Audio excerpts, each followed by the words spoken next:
welcome to another day in the Milky Way. And tonight we got a great show for you with my co-host, David Null, Hawkeye Two Feathers, the man YouTube likes to shadow ban. So go over to his channel and subscribe. Good evening, everybody. We always greet you with the love and the honor of the infinite creator. And we continue to pray that each and every day, that each and every one of you will continue to learn how to accept and receive the knowledge, the healing, the wisdom, and the many blessings from the universe. And of course, as always, we say thank you for showing up and welcome. Oh, yeah, it's going to be a great night. We're going to be talking about John Smith again and all the little details that I have, come up with. Not that John Smith that's in the news recently. No. I'm kidding. Oh, yeah, no. Let's see. Okay, here we go. Anyway, lots of stuff going on tonight. Winters are coming on, and we are kind of in the same midst. And we're going to be talking about John Smith and his exit out of the Jamestown colony, and to the Great Starving. The Great Starving, believe it or not, that's what it was called. Now, do you ever think that that could ever happen here in America again? I don't know, maybe. These people depended, the new colony started with about 80 people, 80 to 100. Well, I think it was 105 people that started out with. And the numbers dropped off dramatically throughout the years. And after 20 years of being there was 1,200 colonists. Thousands had come, about 6,000 had come over. And by 1622, there was only 1,200 of them left. Can you believe that? 80% mortality rate. And we're going to get into some of that. Now, that's a really bad average, ain't it? Yes. I mean, I wonder what it was like, for the ship to get back to port back in England and go, well, only 20% of the people lived. You want to go on the next voyage? Yeah. What? Y'all, we got plenty of room. That's one thing we got. We got plenty of room. 80% of the people died. What? I'm just saying. Well, yeah. I'll volunteer, Well, exactly. You want to volunteer to get on there. But what are they volunteering for?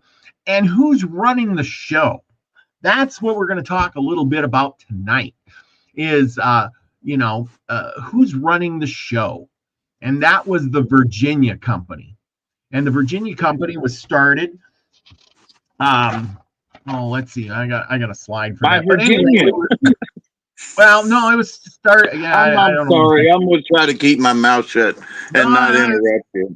It's all good. But you're going to get on a boat, kind of like this one, and you're going to sail across the ocean, taking about 3 to 4 months to get there. Isn't that nice? Sitting on that boat for 3 to 4 months till you finally get to port, and there's nothing there. You just sailing out, you get to this place, there's no dock, there's no nothing. You're going to have to jump off the boat and into the water basically to get to the shoreline, so where you're going to build your houses. And that's where they came up with the colony, and they said, hey, this is a good spot. They sailed down the Jamestown River, which was or the James River, which was the Powhatan River at the time. But of course, we're going to take over the Powhatan Indians anyway and destroy them and get rid of them. And, and why not? Because they're there. That's what they're there. And the Virginia Company was started. Investors invested in it. And what were they looking for? They were looking for land. Profitable land and gold and minerals and wood and timber and anything they could grow. And they had one crop that was really valuable that they were trying to grow and that was tobacco.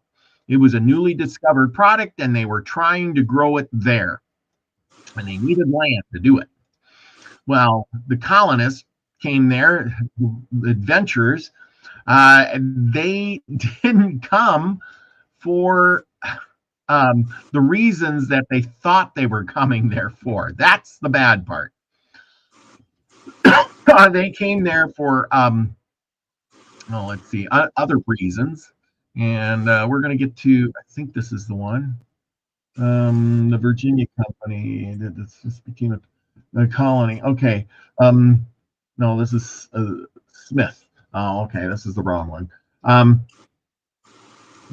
Virginia Company. Okay, here we go. The Virginia Company. Let's read a little bit about that for a minute, and this will explain it more. The Virginia Company was a commercial trading company chartered by King James I of England in April 1606 with the object of the colony on the eastern coast of North America between, latitudes. Its shareholders were Londoners, and it was distinguished from the Plymouth Company. So there was multiple companies out there that were granted and run and kind of owned or financed by King James, if you get that. So you got companies going, and because they claim the land for the king. Then the king gives land grants. It's a trickle-down effect, people. It's a trickle-down effect. The company gets the land grant, and then it says to people, hey, there's golden riches, a new life, a new start, make it big. You're going to come here under our direction.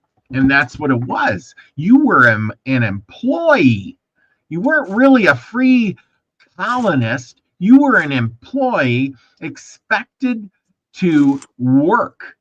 The definition of socialism, people, come on. I bet you never thought of it like that.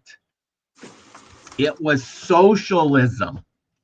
You're going there to work for a company and make money, and then for them. Okay. And the company gets you started by giving you food and supplies and a ship ride over, and you're thinking, boy, this is great. But they tend not to tell you that there's natives over there. The Indians are there, and you could trade and get food from them. It's not a video game, people. You go and you trade with the Indians, and they tend to kill you if you don't trade nicely. Okay. Uncaged Savage. I like what he says. I would have started hunting and fishing right away if I could. Well, here's the reason they didn't hunt and fish.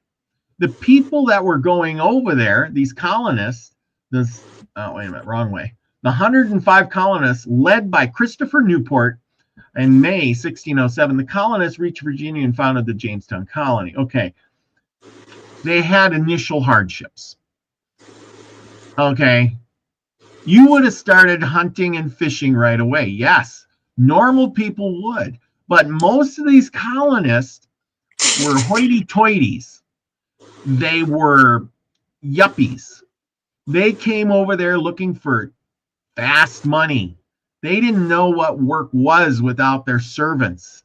They were not, they weren't farmers. They weren't, they picked the wrong people, put it that way. They weren't, the only people that were really good adventurers were people like John Smith. And that's why he was so important. And there, but anyway, okay.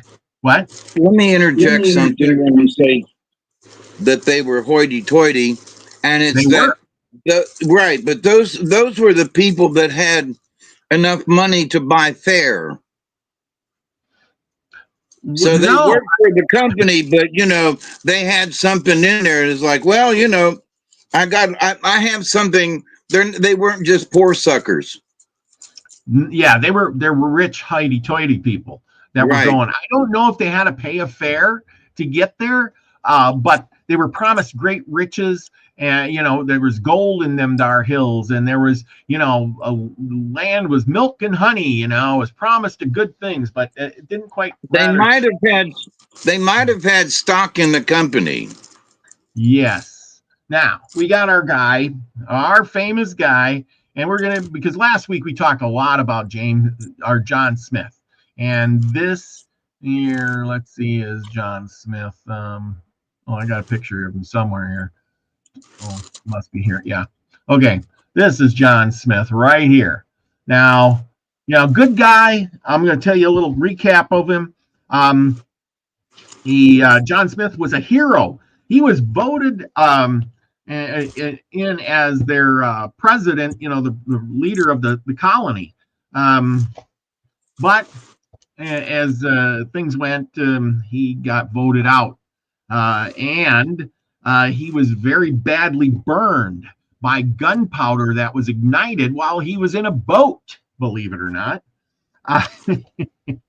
He was well studied, though. He was the man for the job. He did negotiations with Powhatan, and he secured corn and food for the colonists to get them started. When he was younger, he studied. When he was younger, he fought for the Netherlands for their independence from Spain, and he studied classical military maneuvers, and he was an accomplished horseman. But and in 1601, he became a mercenary for the Austrians fighting the Ottomans. So this man was well warded. He knew what he was doing. He got over there. He made deals with Powhatan. And but the people didn't like his way of running the colony. And why was that? Because he started out running the colony under martial law. And it continued to run that way for a long time. Okay. But in 1609, Smith was outed. They kicked him out. They said, if you're done, you got burned, you're done, get out. And the Virginia Company pretty much fired him, and he went to work for the Plymouth Company in 1614, and set out to put a colony over near Cape Cod, which he mapped out. And why is Smith so important is because he was a writer, and he liked to keep journals, and he wrote immensely on the terrain, the Indians, the circumstances that were happening, and somebody who can write and pass on those messages to the future, retains their place in history. Put it that way. And also that when they got back to the, to the motherland, he had these reports that were very detailed.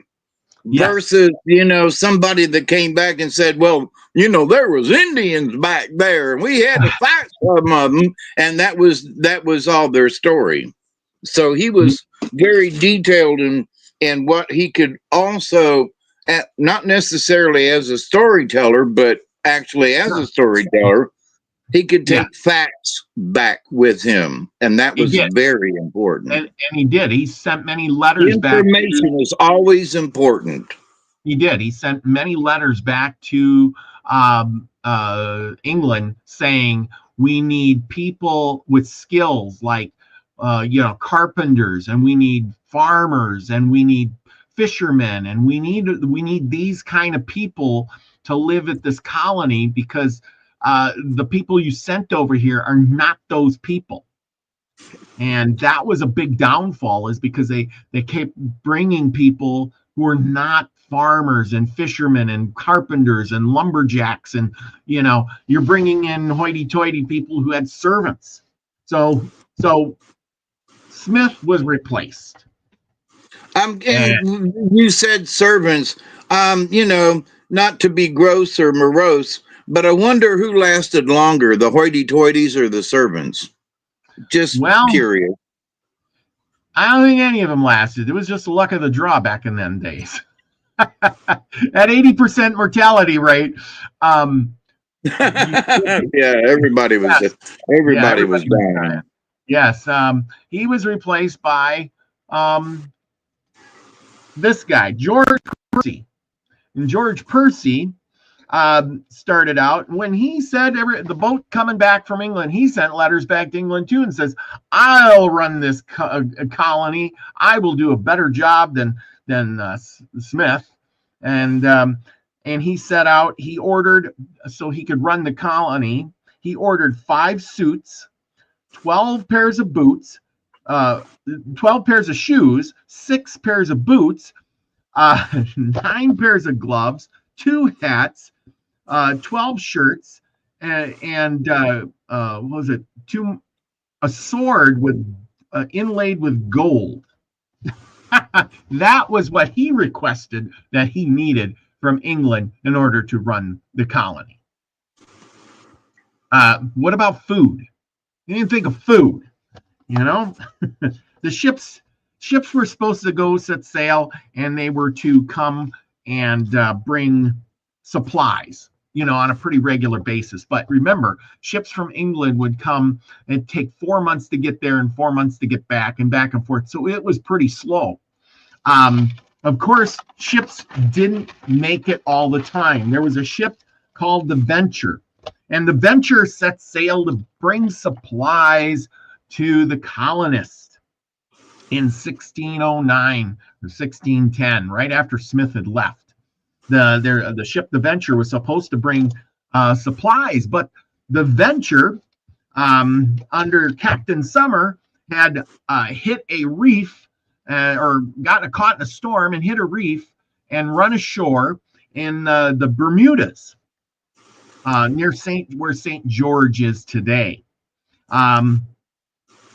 Thomas Gates, who was on board that ship, a few of these people survived. Thomas Gates, he was supposed to be the new governor of Jamestown. He was stranded there. John Rolfe, Nemetek, an Indian, who was supposed to be the translator. Well, they were shipwrecked in the Bermudas. The only thing is, it's middle of winter. It's coming winter. It's like November or so. But they're in the Bermudas. They had lots of food. There was plenty of hogs on the island. There was fish. There was birds. There was all kinds of food. These people were eating well. A lot of them didn't even want to leave, but they scavenged parts from the boat, made shelters and huts, and eventually realized that nobody was coming to get them. The word was that the Venture had sank and lost all its crew. But eventually, they made a new boat, and a crew. They made new boats, and they headed out for Jamestown. And eventually, they got there. Battered and torn, but a crew of 8 men did make it. And one of them was John Rolfe, which we will know later, who ended up marrying Pocahontas, but we ain't going to get to that just yet. Hang on. So they got shipwrecked in the Bahamas? Bermuda. Yeah. Okay. So, but then they were able to scrap parts from the original ships to make smaller boats? Yes. Wow. Now just think about that. You got this great big trawler, but now, you're going to make a little smaller boat. That's a big feat right there. Yes. Oh, it is. It is. Exactly. Now we're going to go to, remember, the colonists are at Jamestown, and winter is coming. This is where things started going bad. George Percy was in leadership, and he took a different look other than way that John Smith did. Percy was more cruel. He didn't want to trade with the Indians. He thought he deserved more corn for the goods that he was giving them. And when he did want to trade, he wanted to trade goods for hostages that the natives had, which wasn't equal to food. They needed food, not hostages. Powhatan was not even told that John Smith was basically fired. They lied to Powhatan and told him John Smith died. Of course, what's he supposed to do? He's a chief. He ain't going to come there and investigate.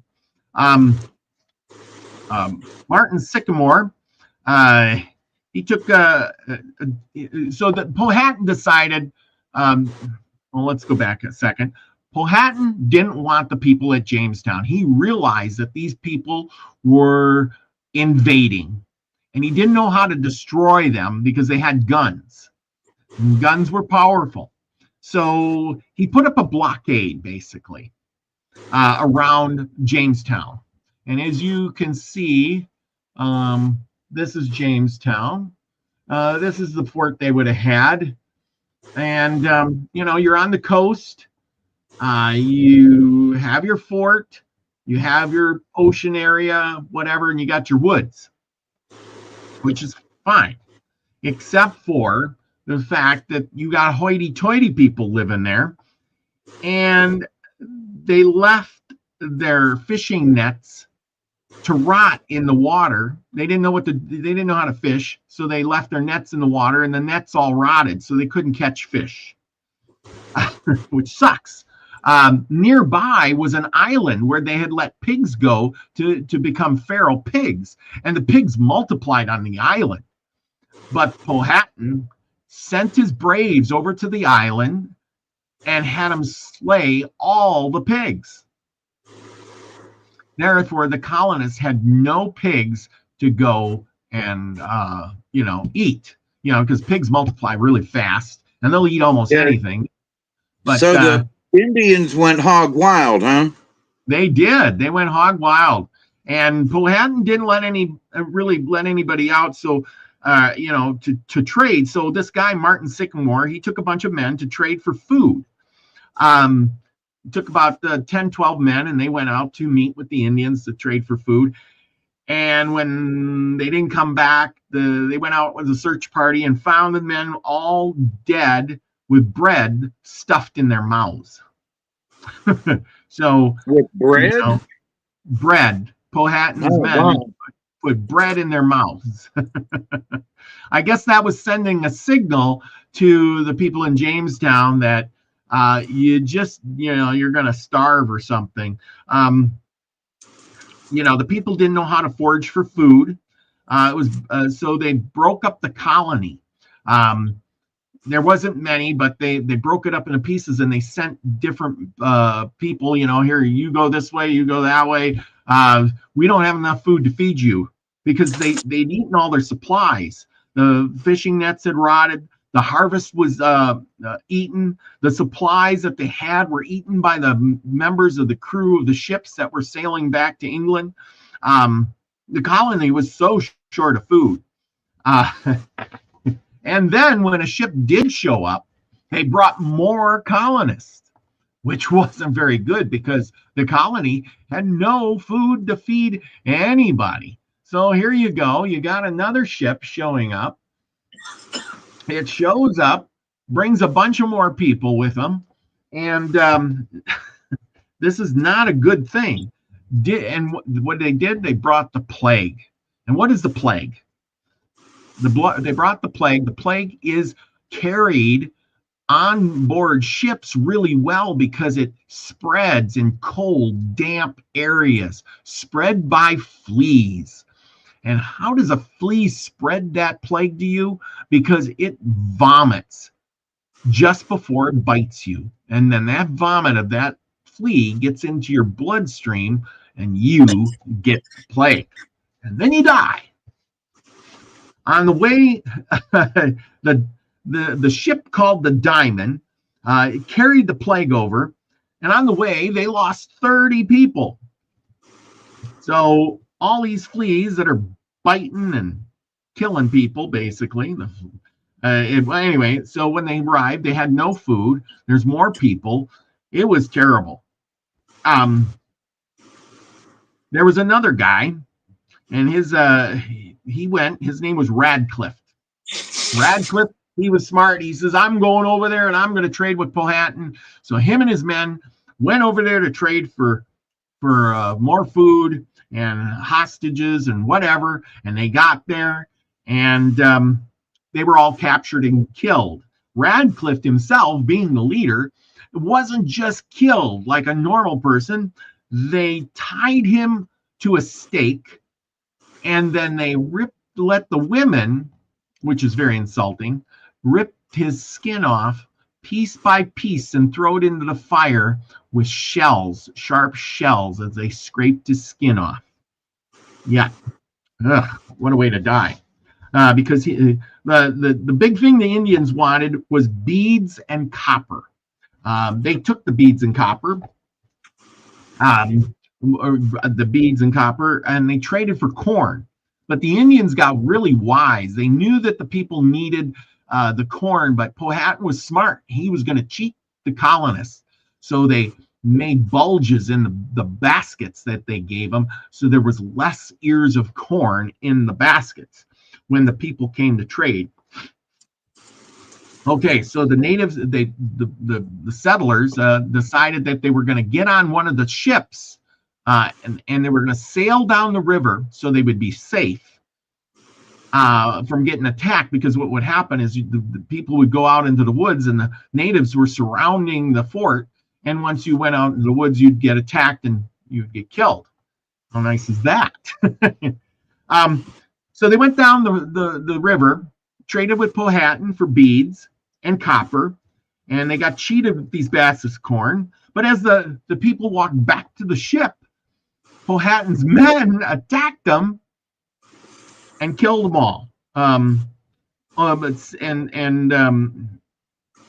Then the Powhatan's men went to the ship and attacked them and killed them. Only out of the number of people that went, 16 returned, and they came back to Jamestown with no food. Let's see. So then the next guy steps up to the plate, this guy named Francis West. Now, this was just probably November or December and of 1609 or 1609, I think it was 1609 or 1610. Francis West, he took the Swallow, the other ship, the Swallow, and he went up the Chesapeake to trade, or no, he went to trade with the Chesapeake Indians. He went up the river of the Potomac River. And he gets up to the Potomac River, and he wanted to trade with the Indians. The Indians said, no, we don't have food to trade. We barely got enough for ourselves.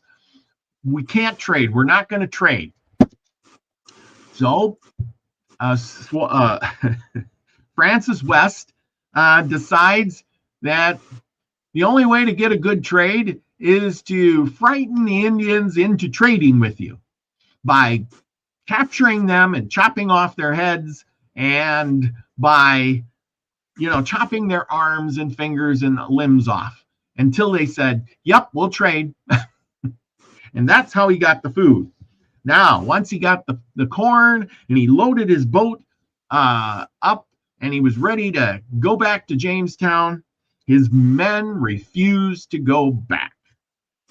So they set sail and returned to England, all 38 of them. Ain't that nice? Finally got the food, and they refused to go back to Jamestown. After maiming a bunch of Indians.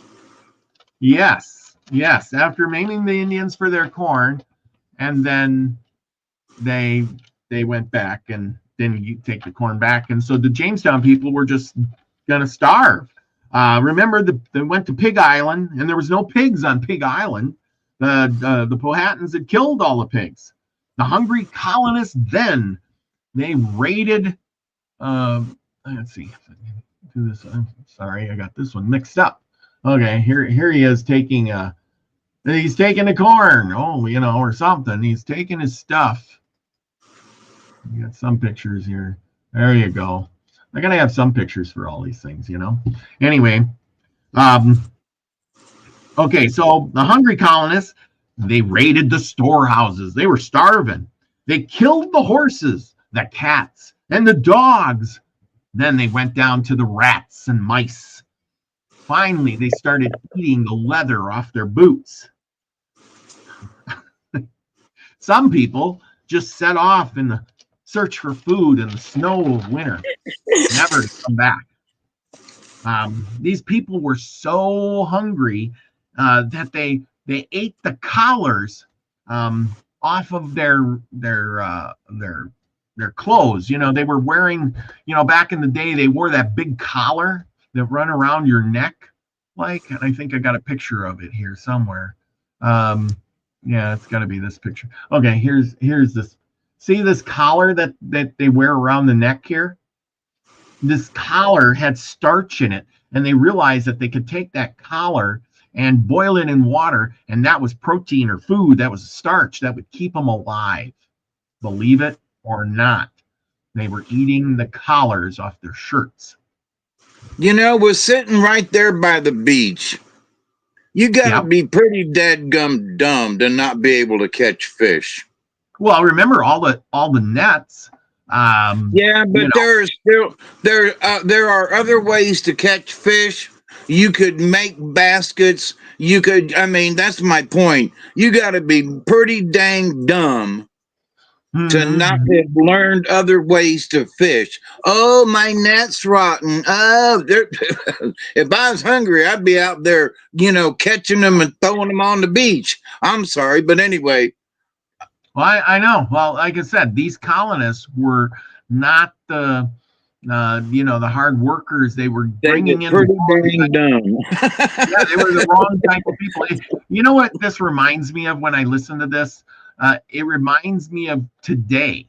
You know, if you couldn't go to the grocery store, if you didn't have the supplies, what would people do? They would, like you said, they would sit by the water and look at the fish in the water and go, I don't have a net to catch them. I don't have a fishing pole. Oh, I don't know what to do. You know, and they would go to the store and they'd be like, I don't know what to do. I don't know how to get food. And I would just starve to, you know, they would just starve because that's what these people were doing. They just didn't know any of that stuff. I mean, so, you know, there are clams and crabs and it isn't just fish. I mean, so they had to, you know, if they're eating their collars, they were pretty dang dumb. They were. Remember, the people that were at Jamestown were probably the hoity-toities because they were in this, they were probably the ones afraid to go out into the wilderness and get killed by Indians and all of that other stuff. So here, it's even better. So cover your ears if you don't want to hear the gory parts, people. So after they didn't have any more collars to make for soup, they started eating each other. They would dig their own graves and lay in them and just wait to die. And even when they unalived one of the Indians that came close by and they buried him, well, they went out and dug him up. Yep, they dug him up and ate him too, believe it or not. Anyway, another man, Mr. Collins, he unalived his pregnant wife. He salted her and ate her for dinner too. But he didn't, the baby that she was pregnant with, he wrapped that in a blanket and threw it in the river. Must have made it all right in his head or something. But anyway, that's what he did. He blamed it on, he said that she was hiding food, hiding, you know, wheat and flour or something. And well, that didn't sit well with the other colonists. They hung him by his thumbs until they finally convicted him, and then they executed him. And then they ate him?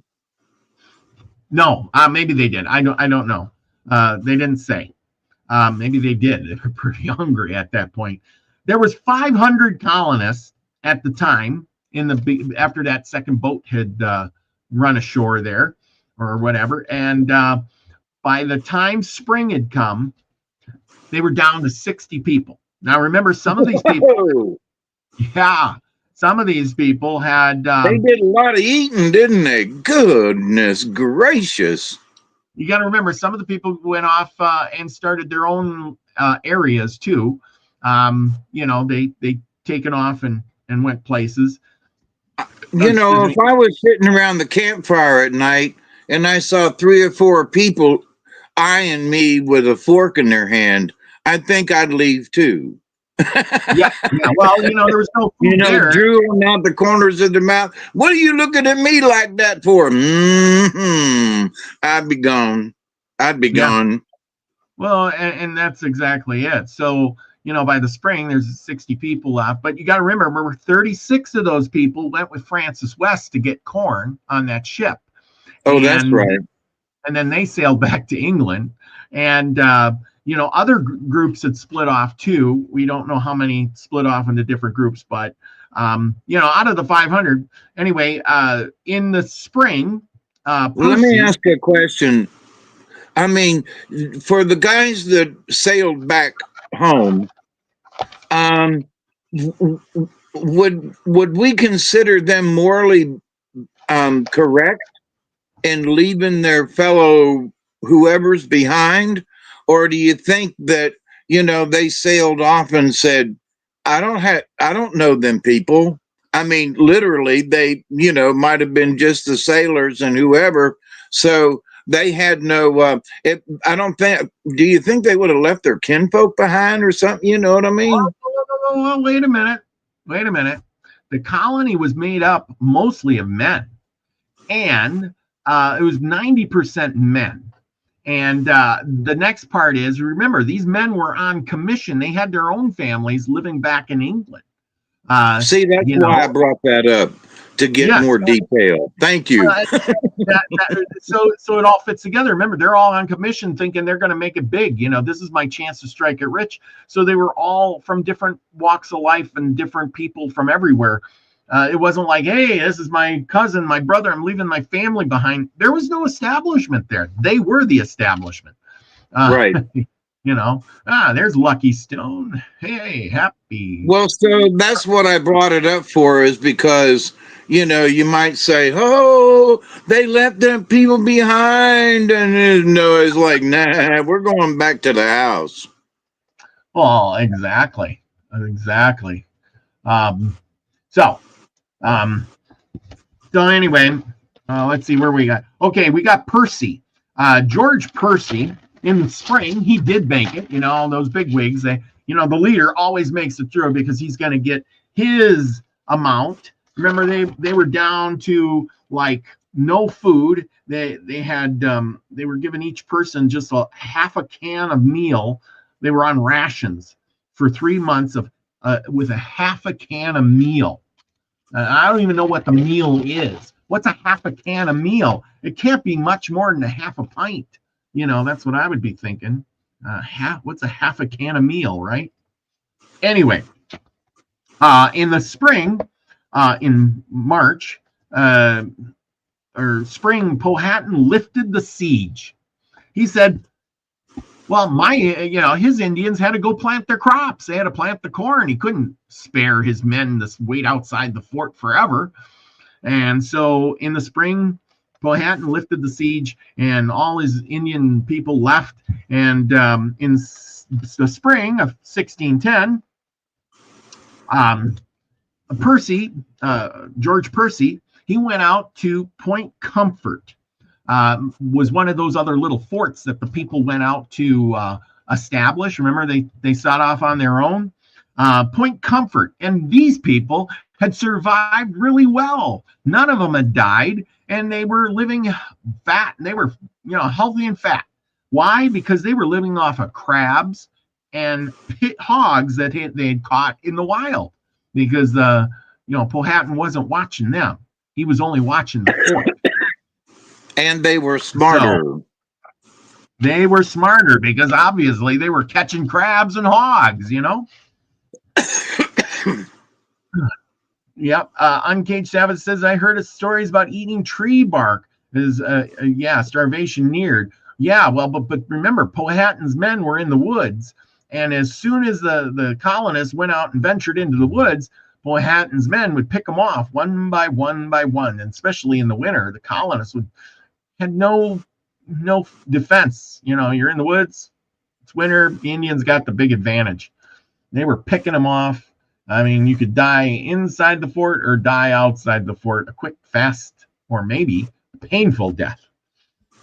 And that's another reason that Powhatan had pulled the siege, because they had killed off a bunch of them by that time. And he was like, yeah, okay, it's time to plant. But also, I think he didn't feel as though uh, he felt less threatened because they had diminished their numbers down. Yes, exactly. They diminished the numbers, and yeah, so that and he needed his men to plant crops. He could. It wasn't, Yeah. remember, Indians worked in a different way. It wasn't like you're a soldier. You're a soldier, you're a farmer, you're a warrior. I'm the chief. I suggest what you do, but I can't really force you. You have to do it on your own free will, kind of thing. You know what I mean? And everybody did everything. I mean, men knew, herbs to dig. If they were out hunting and saw something, they'd put it in their little bag, and women knew how to hunt if they needed to. So, but everybody knew how to do all kinds of stuff. Yep. Mm-hmm. Every person had to sometimes just take care of themselves, but in doing so, they helped to take care of the tribe. Yeah. Yeah, exactly. Okay, so we get into Powhatan. Powhatan, he's the guy. And if you know the story of Powhatan, you know he had a daughter who saved John Smith. And now the daughter's kind of growed up. But we're going to find out a little bit about Powhatan as soon as my thing comes up. Okay, and there. So Powhatan, he lived in Virginia, North American Indian leader, father of Pocahontas. He presided over the Powhatan Empire at the time the English established Jamestown Colony. Powhatan had inherited rulership of an empire of 6 tribes from his father. After succeeding his father, Powhatan brought about 24 other tribes into the empire that was named for him. At the peak of his power, he is estimated to have ruled between 13,000 and 34,000 people. Powhatan was an astute and energetic ruler, but he was also noted as being strict and occasionally cruel towards his subjects. In the Algonquin language of his people, his title as emperor was Mamatuek, and his territory was known as the Titacamacha. Each tribe within Powhatan Empire had its own chief or Wirakuans, and Powhatan ruled as chief of these chiefs. So it was a hierarchy, kind of like anything else, the king, and then you got the vassals and the lords, and only it was a little bit different, but the other tribes, as I talked about it in different times, was that they gave tribute to Powhatan and his main village. So they would give him some of their crops. They would give him, other things like that as like a tribute. Like a tribute, or to them it was a tribute. And we would call it a tax. And that, therefore, by not letting them have too much food or too much goodness, they could never get powerful enough to overthrow them. Pretty smart, isn't it? If you keep them weak, and they got to work harder to grow more crops, you can never, and then you take some of it every year. Well, there's always going to be the starving time, or, plentiful time, or starving time, one or the other. Take your pick. So, well, every winter was going to be the starving time. Pretty much. I mean, well, it's always going to be the lean times. Well, except for Powhatan's tribe, he had it all because he was getting a little bit from everybody else. So right. His main, according to John Smith, Powhatan had more food in his storehouses than any of the other tribes. It was because he was getting tributes. He didn't, they grew their own food, but he was getting tributes from everybody else. Right. Pretty Can smart. I bring something else up for a second? Yes, go ahead. It's the way it was worded, his empire, and that he was the emperor. Yes. But to all the other different tribes and stuff that we have studied, talked about, read about, I don't remember anybody calling any of the other tribes, emperor. He was the chief. and that his Yes. territory was his empire. Well, it's just interesting that he somehow has achieved by the person who's writing this, not necessarily as to what happened on the ground, but they're considering him an emperor. Wait a minute, wasn't he just in New York? Didn't he just have this section? Emperor. So it's interesting how the white man has elevated his position and elevated the land that he was emperor of as a kingdom. I'm sorry, doesn't that sound funny to you, the way they worded all that? Yes. Oh, I know. I agree. Okay. All right. So it ain't just me, right? I mean, of all the things that we've read over the years, and so my next other question would be, is it because the story is so famous that John Smith married Pocahontas? So no, they had to elevate. Wait a minute. John Smith didn't marry Pocahontas. Oh, never mind then. But my point, though, that they had to elevate him in stature.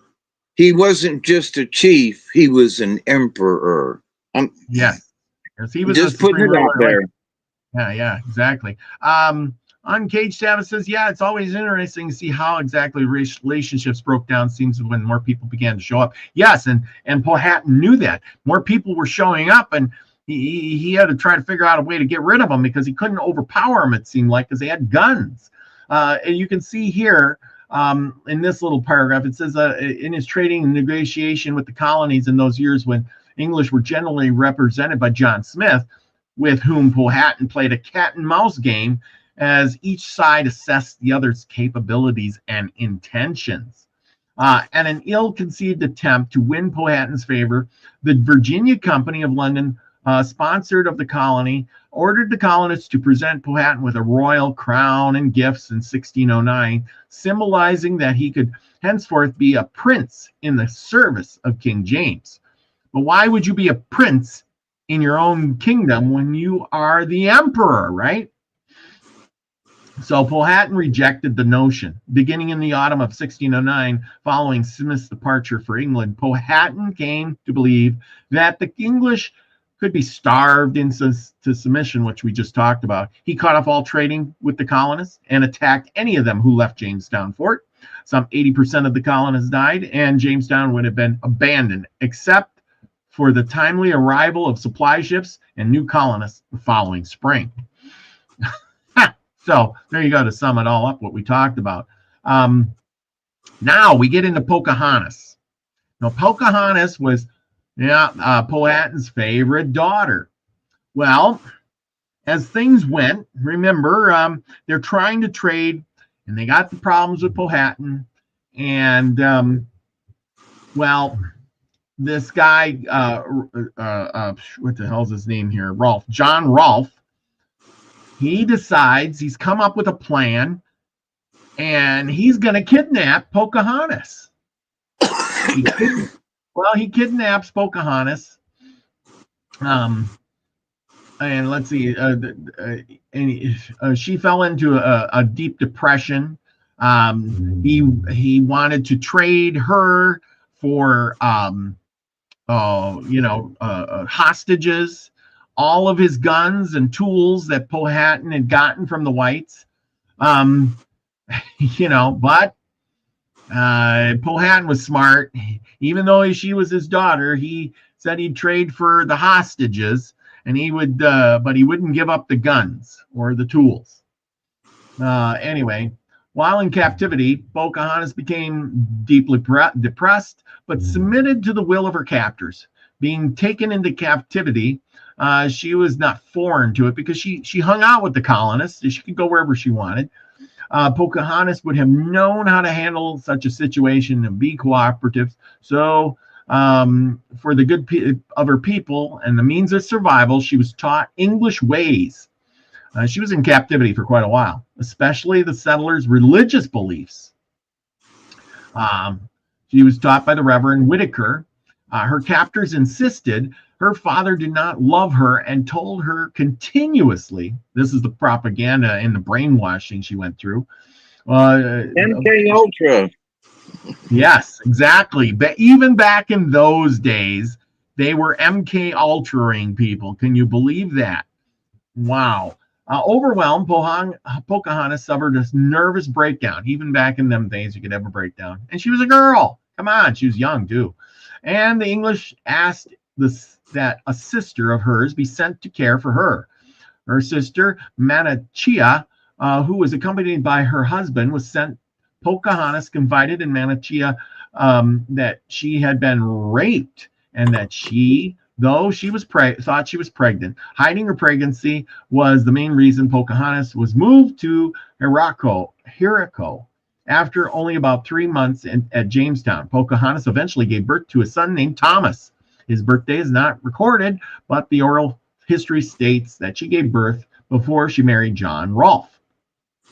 In the spring of 1614, the English continued to prove to Pocahontas that her father did not love her. Again, more brainwashing. They staged an exchange of Pocahontas for a ransom payment. The second such payment. During this exchange, a fight broke out and the negotiations were terminated by both sides, and Pocahontas was told this refusal to pay for her ransom proved her father loved English weapons more than he loved her. Well, yeah, would you trade all your weapons for one daughter? He's probably got 20 daughters.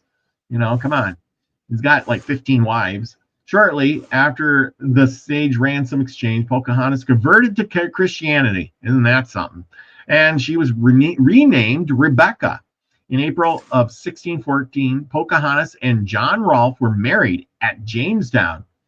Whether she truly converted is open to question, but she had little choice. She was a captive who wanted to represent her people in the best light and to protect them. She probably married John Rolfe willingly, since she already had a half-white child who could help create a bond between the two people. Her father consented to the marriage, but only because she was being held captive and feared that whatever might happen if he said no. John Rolfe married Pocahontas to gain the help of the Quiricos with his tobacco crops. Wow, isn't that sad? And as they were in charge of the tobacco, because he was a farmer of the tobacco, he was making a ton of money for the Virginia Company. And with the marriage, important kinship ties formed, and Quiricos agreed to help Rolfe. Yeah, see, well, then they, after in 1616, the Rolfes and several Powhatan representatives, including Manachia and her husband, Macon, were sent to England. Several representatives were actually Quiricos in disguise. By 1617, the family was ready to return to Virginia after a successful tour arranged to gain English interest in Jamestown. Wow, like they just paraded her around like a, wow, it's pretty sad, isn't it? While on the ship, Pocahontas and her husband dined with Captain Argyle. Shortly after, Pocahontas became very ill and began convulsing. Manachia ran to get Rolfe for help. When they returned, Pocahontas was dead. Was she killed, or did she have a sickness? We'll never know. She was taken to Gravesend and buried in its church. Young Thomas was left behind to be raised by relatives in England, while the rest of the party sailed back to Virginia. What do you think happened? Do you think she was murdered, or do you think she ate something bad and died right away? Oh, she ate something bad, all right. Something that would send her into convulsions. There were several things that, it was easily slipped into someone's drink. And, it could be that, God forbid she committed suicide. I don't think she would have done that. But if she had been... You think her own people would have killed her off? Well, wasn't she still in England when she died? They were on the ship. It says here, Werushka, Manachia, Macon, and the disguised Quiricos that his daughter had been murdered. Poison was suspected. in good health up to until the dinner on the ship, where Right. Kuzka sank into despair at the loss of his beloved daughter, the daughter he had sworn to his wife he would protect. Eventually, he was relieved as paramount chief, and by April 1618, he was dead. So the peace began to unravel, and the life of Terra Comico would never be the same for the Powhatan people. So, Powhatan died, and she was murdered or poisoned. It's kind of sad to say. They tell all these stories about these people, and we think, oh, Pocahontas, oh, she was murdered. She was forced to get married. She was raped, by somebody and had a child, and then she was converted to Christianity. If it was her will or not, and she was kidnapped, held against her will, and ransomed for. It just, you can't make this stuff up to make it worse. You know what I mean? It all happened in about 6 years. Yeah, exactly. Because it wasn't it 1616 that yes. all this. But so she was kidnapped back about 1610 or 12. Yes, 1610. Yeah, or so 16, 12, I think it was. Yeah, and then they came up with this idea to kidnap Pocahontas, because she was always hanging around. Let's kidnap her and then hold her for ransom, and while she's being held for ransom, somehow she got pregnant. I wonder why, and whose kid was it? But see, but all of that in literally 4 to 6 years. So a bunch of stuff happened in that length of time. Yeah, absolutely. What did Pocahontas look like? Something like this? We don't know. Here's the famous scene with Pocahontas and John Smith as she says, "Oh, don't kill him," as they were about to chop his head off or something.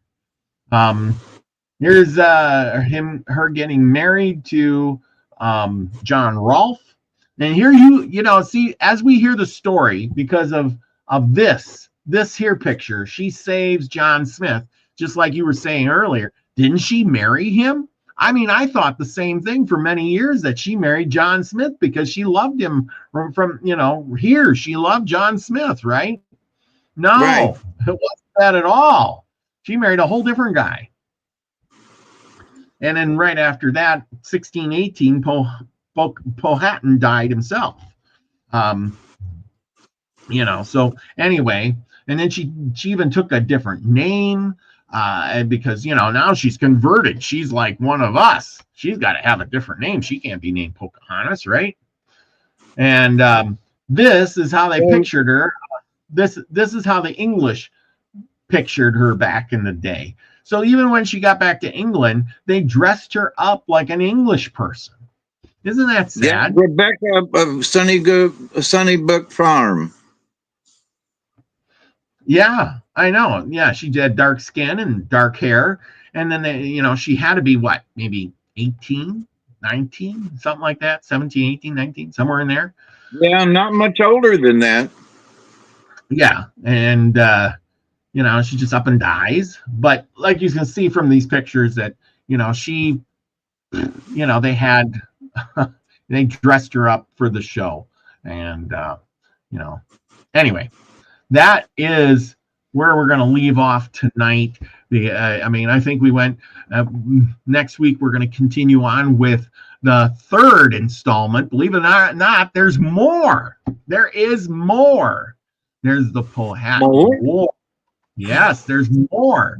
Because once Powhatan dies, a new chief comes in, which is the old chief. Remember Opechancanough, who captured John Smith back in the day? There's a big story behind Opechancanough. And when Powhatan died, he became the chief of the Powhatans, and he was a smart chief. And believe it or not, he lived to be like 100. How about now, that? See, you just used the word chief when Powhatan was referred to as the emperor. Yeah, exactly. I'm just bringing out the fact that, you know, I wonder if the natives felt that he was an emperor, or if that it is truly the white men who put that on him. I would think it's more the white man put it on him, but I'm going to Me do some too. research on that. I will look into that. But I just thought that was very interesting. All of this stuff that went on, because Well, we let are me let led. me let me think of Yeah. something, but let me get it out before I forget. If they brought back if they brought him a crown and he refused it, it may be that where the idea of him being an emperor was that it came from the English who tried to crown him. Yes. So it may Well, that not have been any, he was still a chief by the natives' point of view. Yes, he was a great chief of many nations, but he was not an emperor. so. And Yeah. so, but the folks from England came back and said, you know, if we give him a crown and make him an emperor, you know, maybe he'll go along with this more. So, but anyway, I just wanted to throw that in. And here's the picture of it. So when then he got there, he didn't want he they somehow can they told him to come to the fort, and the king was gonna they had stuff for him, and he said no, I'm not gonna go there. So they kind of met halfway, and so anyway, Powhatan comes out, and they told him what was going to go on to his helper guy, and that could translate. But Powhatan didn't want to, kneel down in front of a white man. So they literally forced him, they got men over there and forced him down upon his knees to put the crown on him. Kind of making him, goes back to that, I'm going to make you submit. These people are the originators of all this stuff we talk about today. You know what I mean? Like brainwashing, torture methods, conformation. Here, I'm going to give you this pretty crown. What they gave him was a crown. They gave him a coat. They gave him some boots. They gave him a bed, a metal brass bed, and whole thing. I mean, it was a whole bunch of stuff that they gave him, as like a big giant gift. And Because that's what the British thought was important. yes, exactly. And Powhatan really didn't like any of it. He didn't want to kneel on it. And then eventually Powhatan was, they were trying to convince him to change to Christianity, and he didn't want to have nothing to do with that. He was yeah, but you see what I'm saying? A lot of this stuff was being forced upon them. Like I said, the religion was being pushed upon the Indians, the crown, the propaganda. Here we got guns and tools. We'll trade you for some beads. Remember the story of the beads last week? Oh, blue beads are only saved out for kings and queens. I can't sell you those blue beads, can I? Well, I'll give you whatever you want. I'll give you a whole load of ship full of corn if you give me those beads. Right? No, Yep. I don't know. Maybe some blue beads. See, this is how the white man tricked those Indians. And, Powhatan, if he would have played his cards right, but I don't think he knew, the potential that the white man would keep coming by the boatload.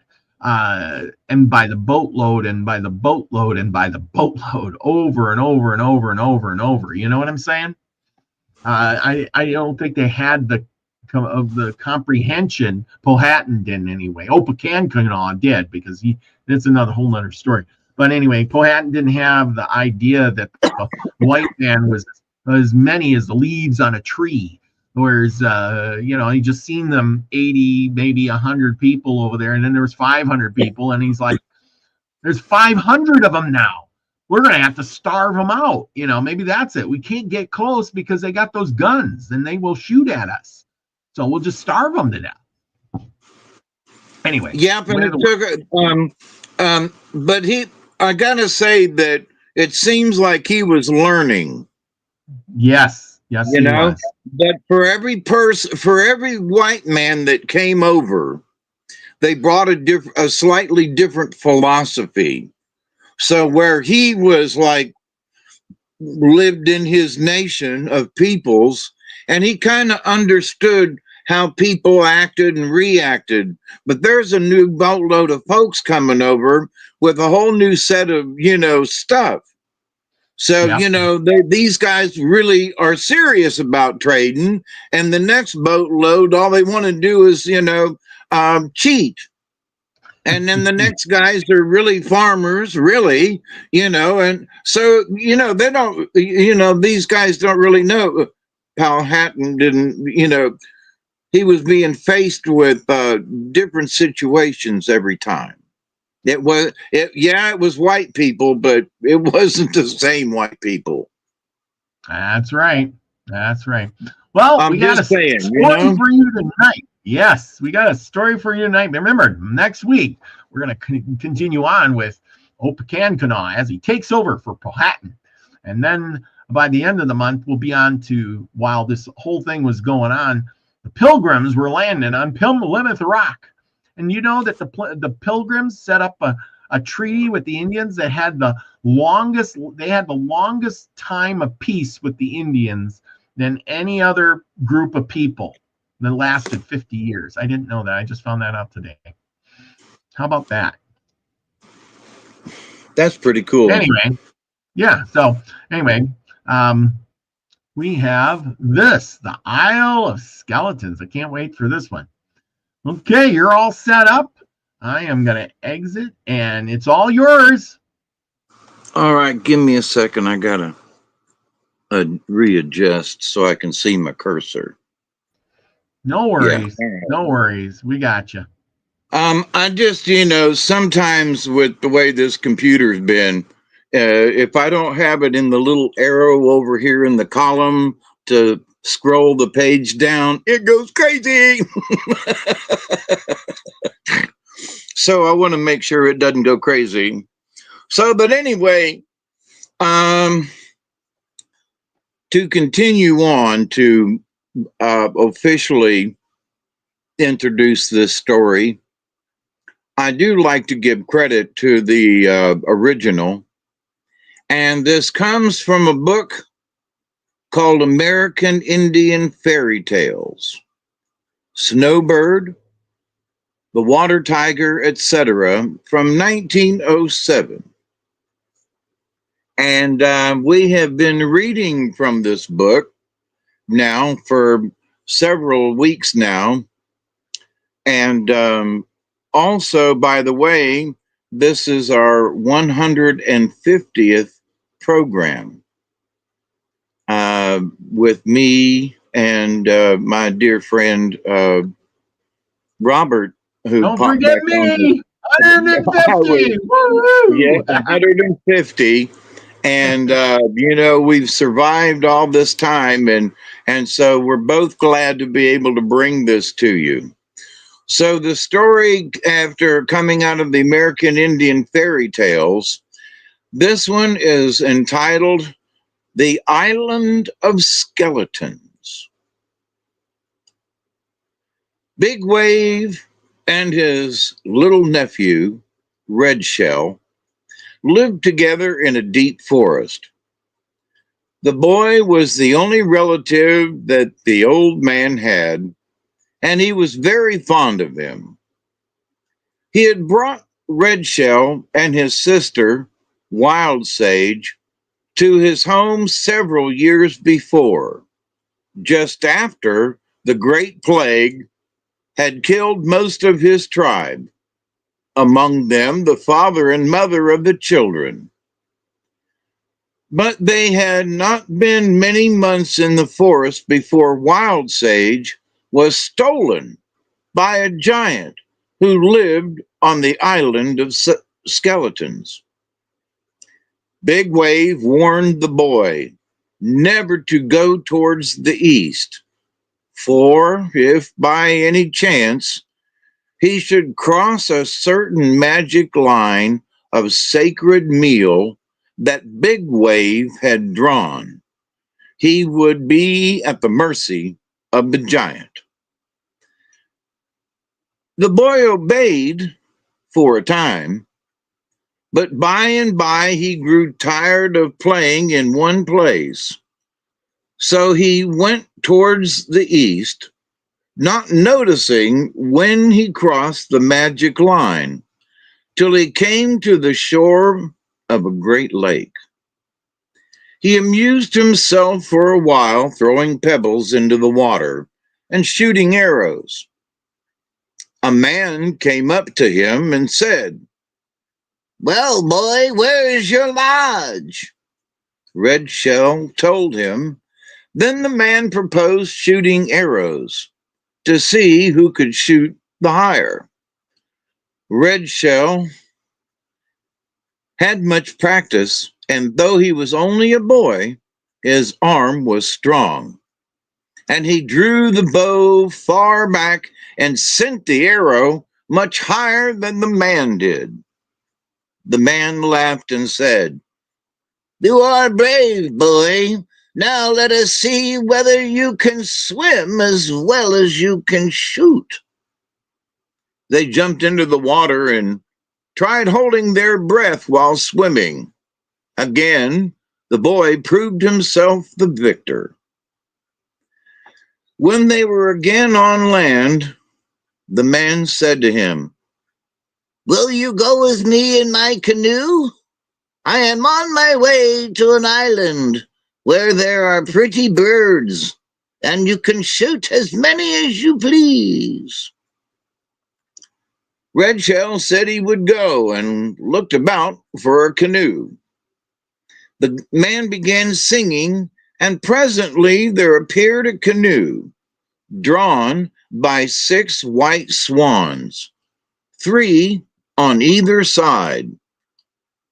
The boy and his companion stepped in, and the man guided the swans by singing. The island was so long that he could not see the end of it, but it was not very wide. It was thickly wooded, and there was so much undergrowth that the ground could hardly be seen. But Red Shell noticed heaps of bones under the bushes and asked what they were.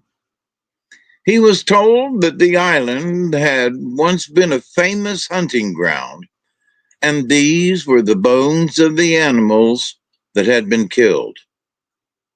After wandering about for some time, the man proposed another swim. They had been in the water but a few minutes when the boy heard singing, and looking around, he saw the man going off in the canoe and taking his own and Red Shell's clothes with him.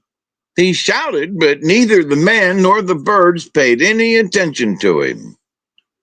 Thus he was left alone and naked, and it was fast growing dark. Then he remembered his uncle's warnings and was so miserable from cold, hunger, and fear that at last he sat down and cried. By and by he heard a voice calling to him, "Psst, keep still." He looked round and saw a skeleton lying on the ground not far from him. It beckoned to him and said, "Poor boy, it was the same with me. But I will help you if you will do me a service. Go to that tree over there, pointing to one close by. Dig on the west side of it, and you will find a pouch of smoking mixture and a pipe. Bring them to me. You can get a flint on the shore. Bring that also." The boy was terribly frightened, but the skeleton spoke kindly, and not as though he meant to do harm. Red Shell therefore went to the tree and brought the pipe and the smoking mixture. Then he found a flint, and on being asked to do so, struck a fire, lit the pipe, and handed the same to the skeleton.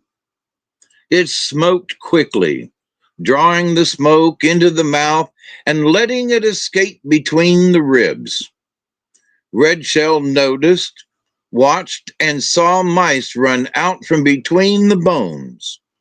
When the skeleton was rid of them, it said, "Now I feel better and can tell you what to do to escape my fate.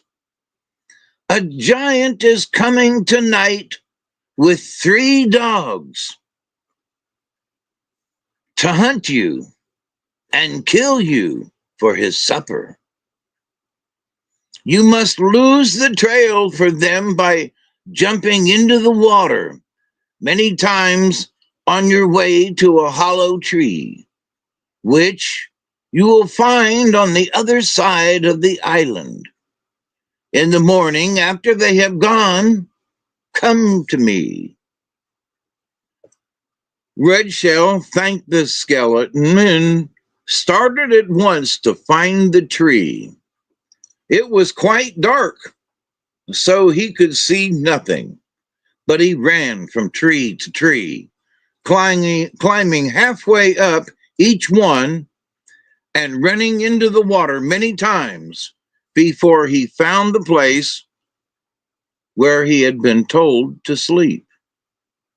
Towards morning, he heard the splash of a canoe in the water, and soon a giant, followed by 3 large dogs, strode into the forest. "You must hunt this animal," the giant said to the dogs. They scented the trail and dashed through the bushes. They rushed up one tree and then another, and at last came back to the giant with their tails between their legs, for they had found nothing. He was so angry that he struck the foremost animal with his war club and killed it on the spot. He skinned it and ate it raw. Then he drove the 2 others down to the canoe, jumped in, and went away. When they were out of sight of the island, Red Shell crept from his hiding place and went back to the skeleton. "You are still alive?" it asked in surprise. "You are a brave boy. Tonight, the man who brought you here will come to drink your blood. You must go down to the shore before the darkness comes and dig a pit in the sand. Lie down in it and cover yourself with sand. When he leaves his canoe, get into it and say, 'Come, swans, let us go home.' If the man calls you, you must not turn around or look at him. When you are free, do not forget the skeleton." Red Shell promised to come back to the island and to do all that he could for the poor bones. He went down to the shore and dug the pit so deep so that when he stood in it, his head was on a level with the water. When he heard the song in the distance, he knew the swans were coming. So he covered his head with sand and waited till he heard a footstep on the dry leaves. Then he crept out stealthily, stepped into the canoe, and whispered to the swans, "Come, let us go home." He began the song that he had heard their master sing to them, and the canoe glided from the shore. The swans carried him down the lake to a large cleft rock in the center. They drew the canoe through the opening and through the cave till they came to a stone door. Red Shell tried to open it, but could not. Then he turned the canoe round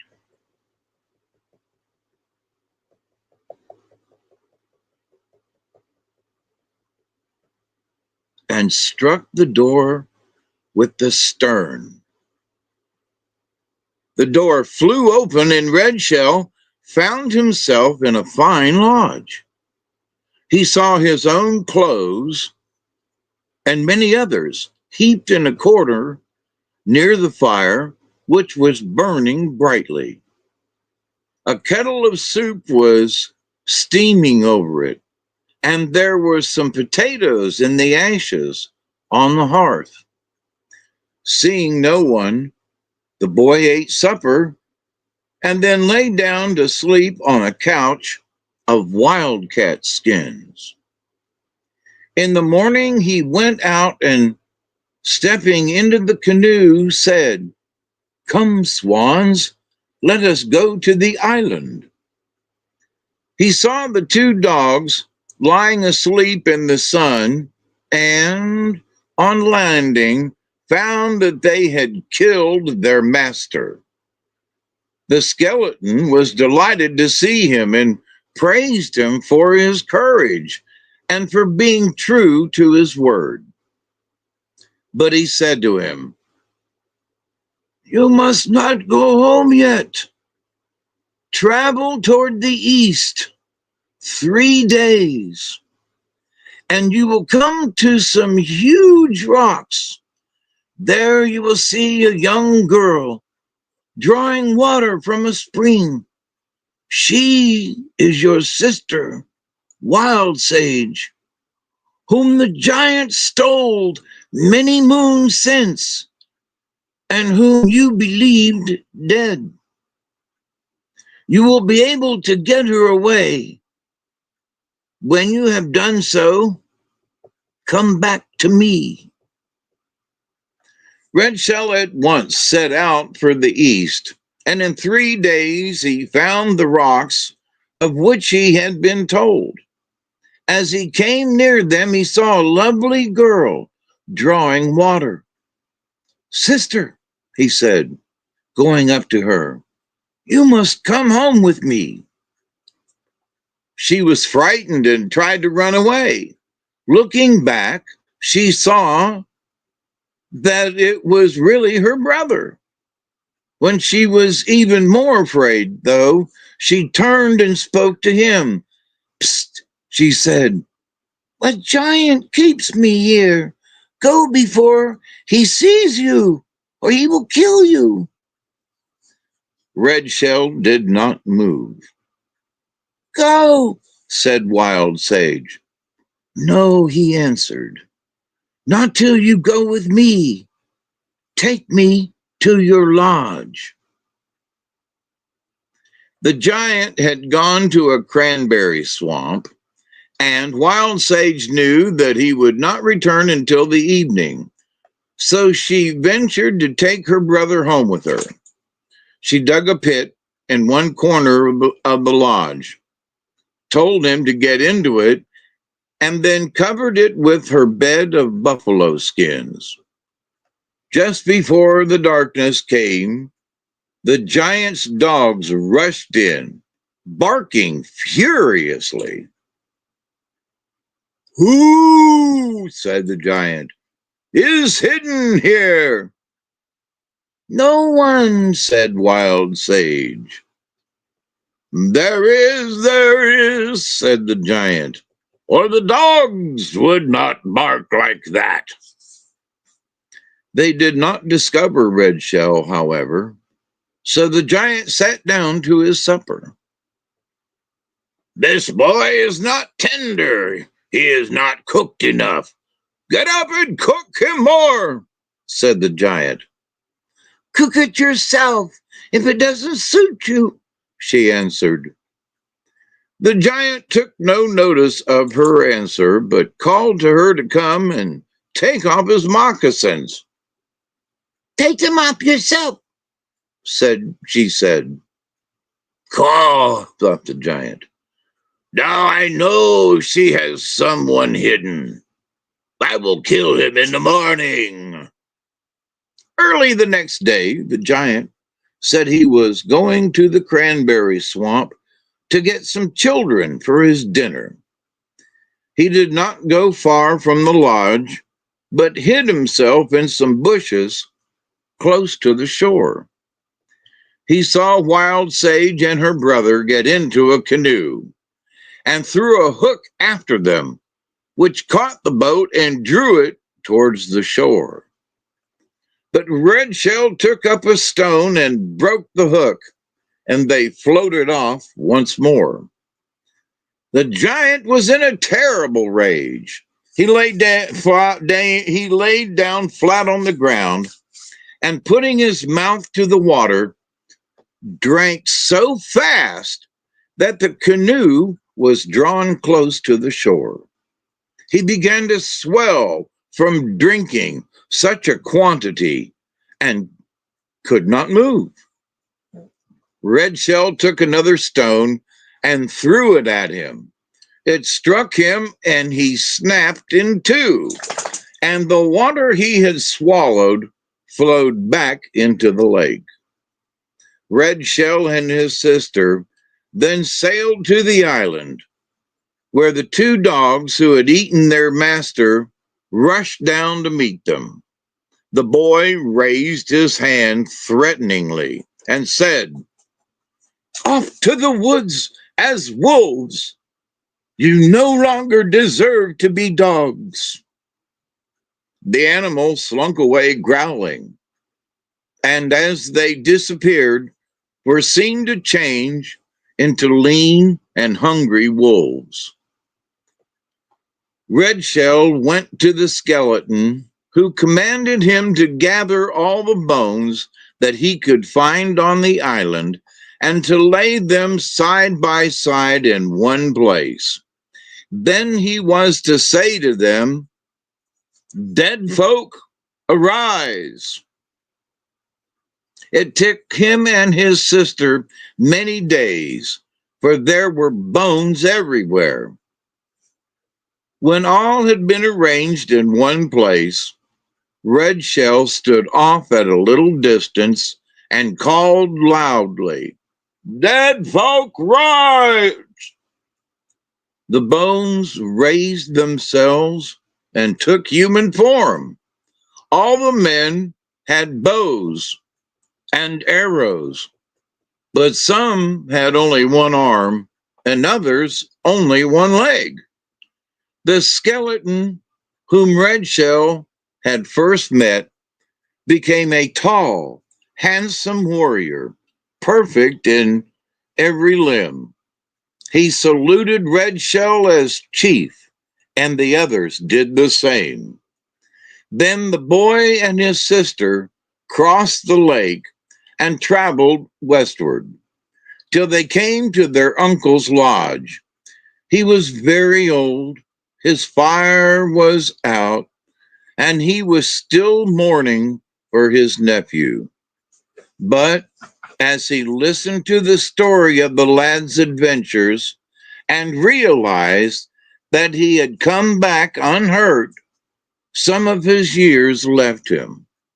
They built a long lodge with many fireplaces. Then Red Shell returned to the island and brought back those who had been skeletons. The handsome brave, who was known as White Eagle, married Wild Sage, and they all dwelt together in peace to the end of their lives. The end.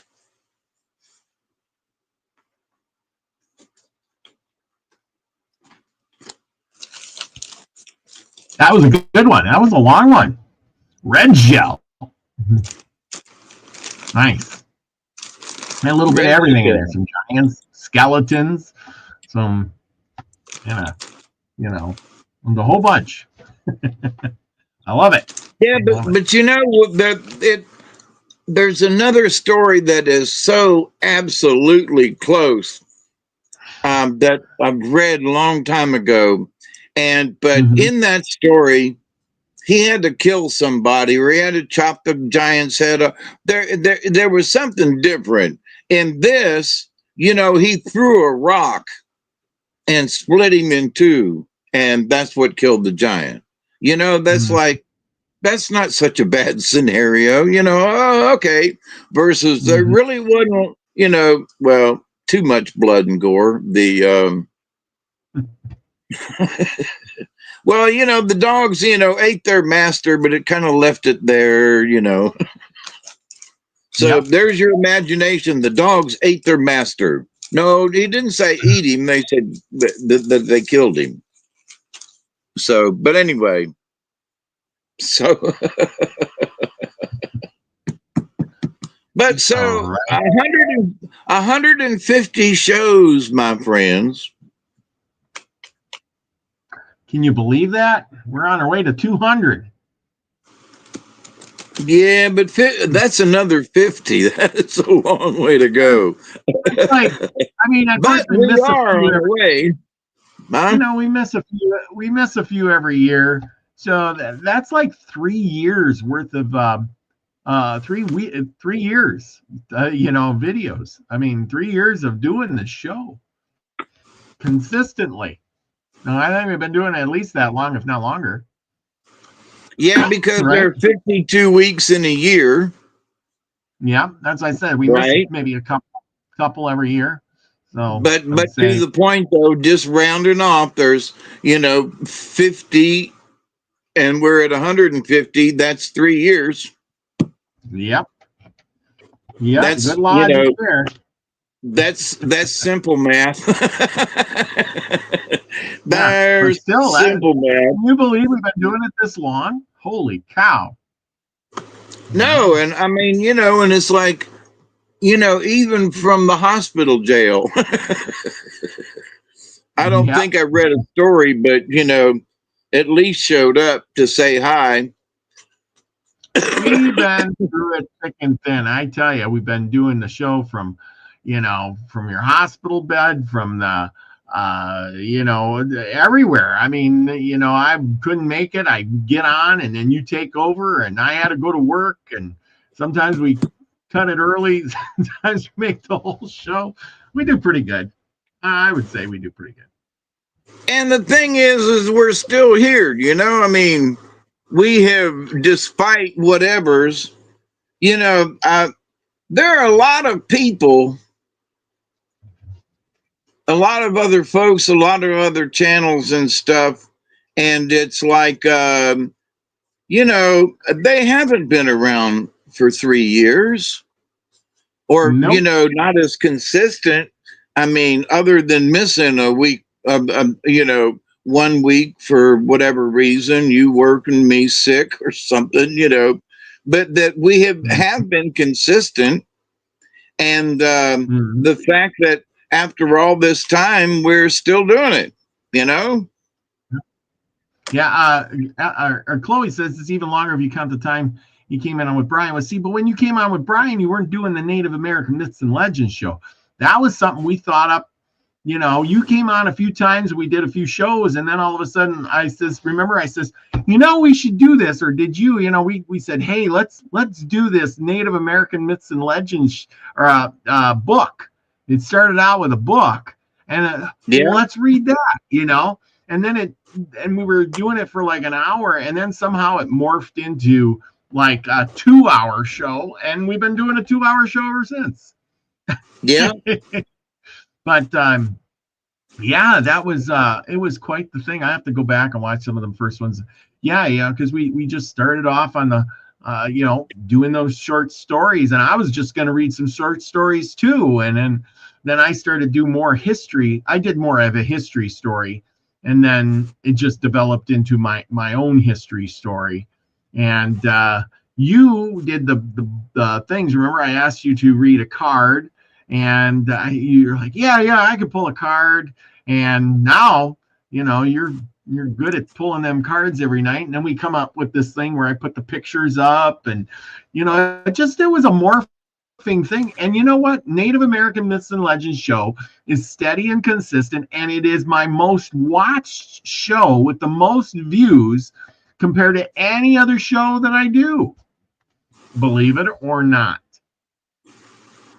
And we've been able to do it 150 times. Yeah.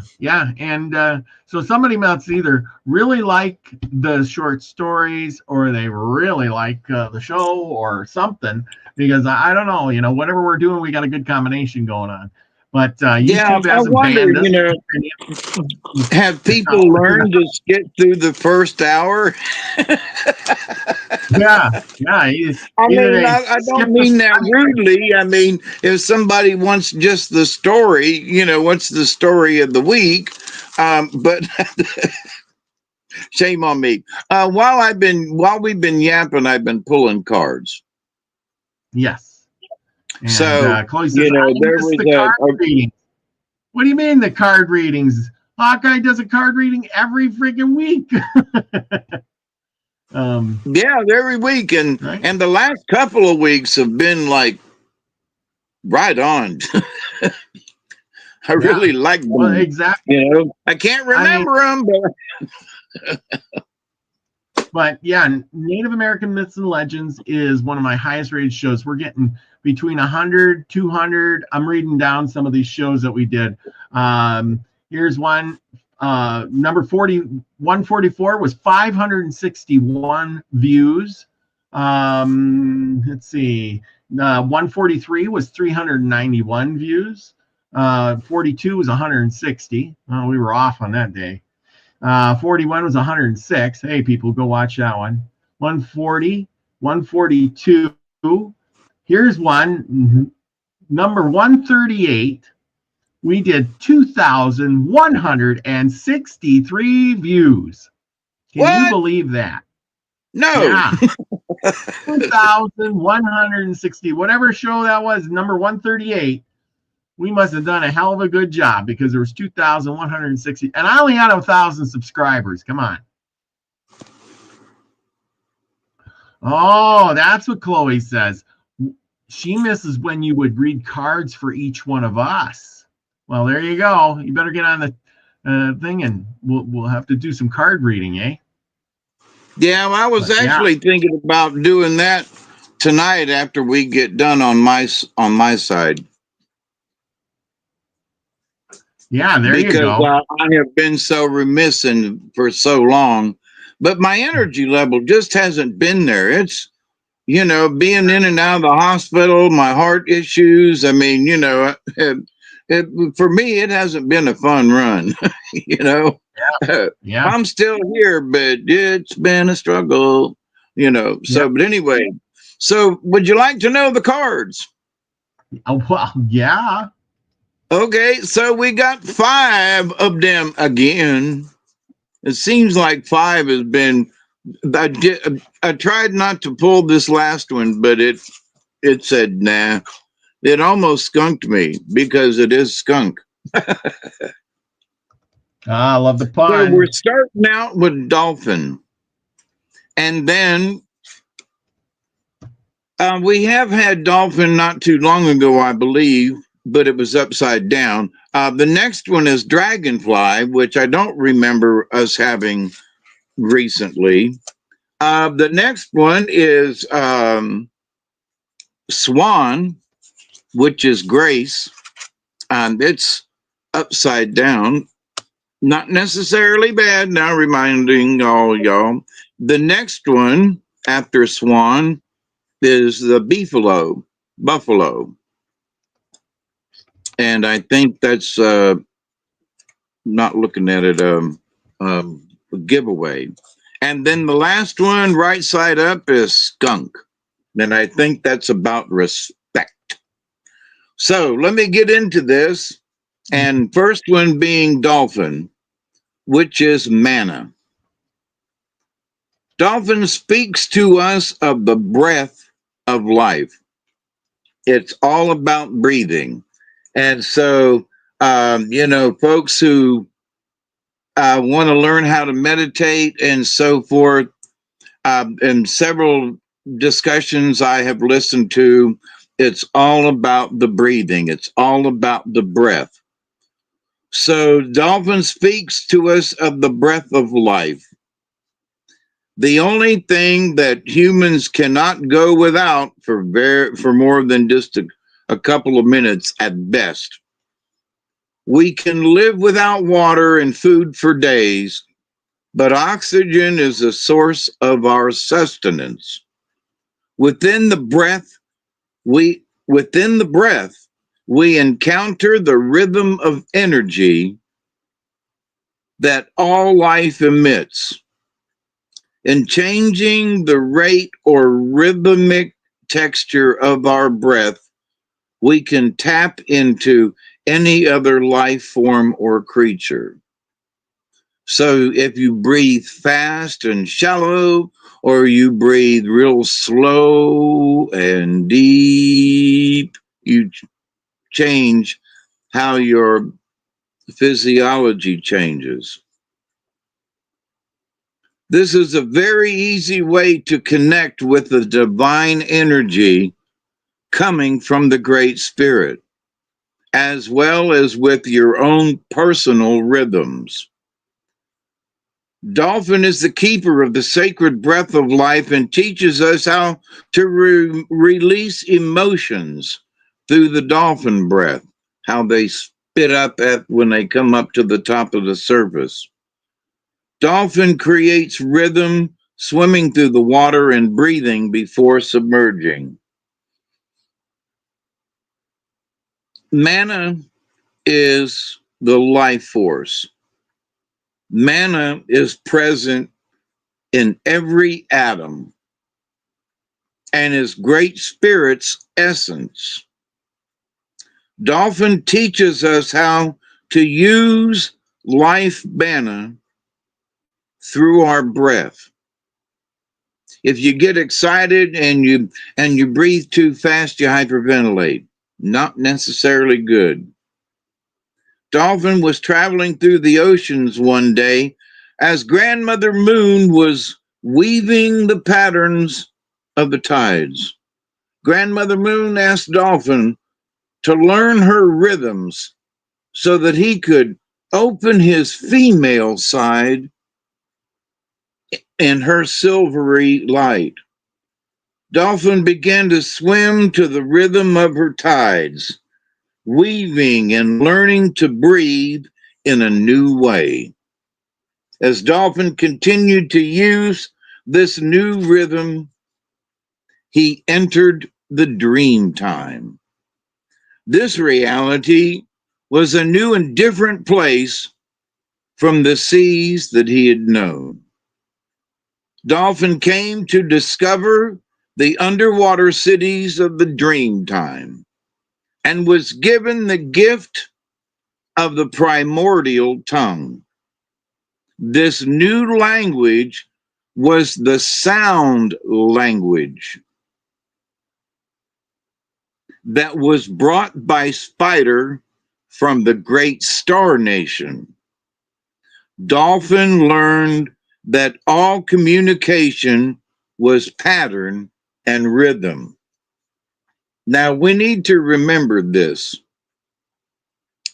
This new language was the sound language that was brought by Spider from the great Star Nation. There again, stuff coming out of the stars. Dolphin learned that all communication was pattern and rhythm, and that the new aspect of communication was sound. Remember this. He carries his original pattern to this day. Dolphin returned to the ocean of the Great Mother and was very sad until Whale came by and told Dolphin that he could return to be a messenger to the Dreamtime dwellers anytime he felt the rhythm and used the breath. Now, what does that mean to y'all? It means that you too can return to the dream time if you learn how to use your breath and understand that every time you breathe in, you're breathing in manna from the universe. You're breathing in the essence of the creator. And with that, it can give you you can great solace. And also you can have some really cool dreams and, connections to the universe. So the Dreamtime dwellers were curious about the children of the earth and wanted us humans to grow to be at one with the Great Spirit. Dolphin is to be that link. So the dolphin card, very strong. Here we go. Remember, it's sound and vibrations. So if you put out the wrong sounds, the wrong vibrations, well, it can be negatory. So, and that breathing is the manna of life. It's got everything in it. So the next card up is dragonfly. I see dolphin being that's really important. So, and it's at the beginning of the cards too. Breathing. Dragonfly is the illusion. Dragonfly medicine is of the dream time. Well, see, dolphin was taken into the dream time by learning how to breathe. Interesting, two of them in the correlation. The iridescence of dragonfly's wings reminds us of the colors not found anywhere else in our everyday experience.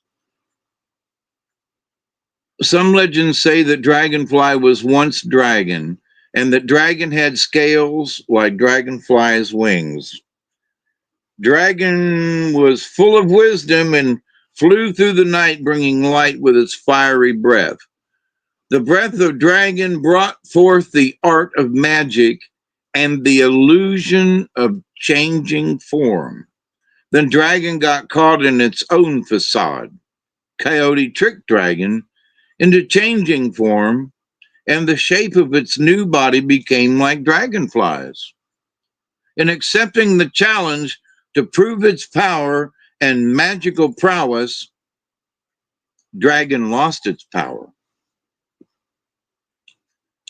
Dragonfly is the essence of the winds of change.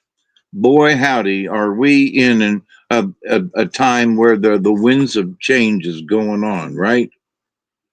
The messages of wisdom and enlightenment and the communications from the elemental world.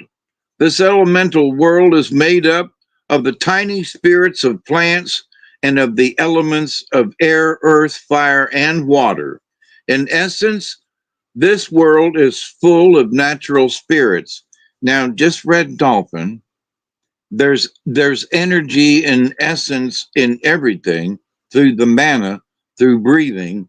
Dragonfly is talking about this. There is this in all elements of air, earth, fire, and water. In essence, the world is full of nature spirits and energy. Dragonfly medicine always beckons you to seek out the parts of your habits which you need to change. Have you put on too much weight, or have you started doing something crazy? Clean up your act. Dragonfly is here to help you with that. See how you can apply the art of illusion to your present question or situation. And remember that things are never completely as they seem. So dolphins bringing in energy, and so is dragonfly. The next up is swan, which is number 39. And I believe it's Grace.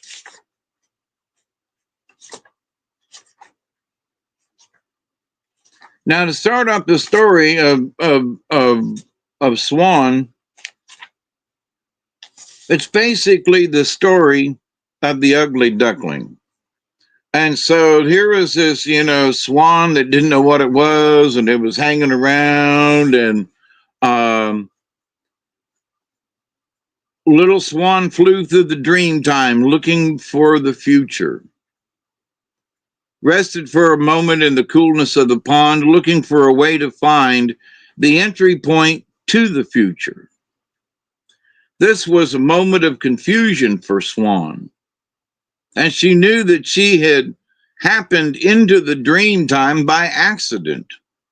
Here we're talking about the dream time, brought up by also Dragonfly. So is there a correlation between these cards? It looks like there is.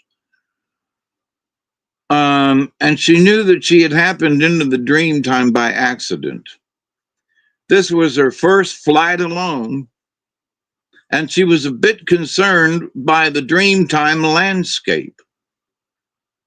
As Swan looked high above Sacred Mountain, she saw the biggest swirling black hole she had ever seen. Dragonfly came flying by. Dragonfly came flying by. I can't make this up. Came flying by, and Swan stopped him to ask about the black hole. And Dragonfly said, Swan, that is the doorway to the other planes of imagination. I have been guardian of the illusion for many, many moons.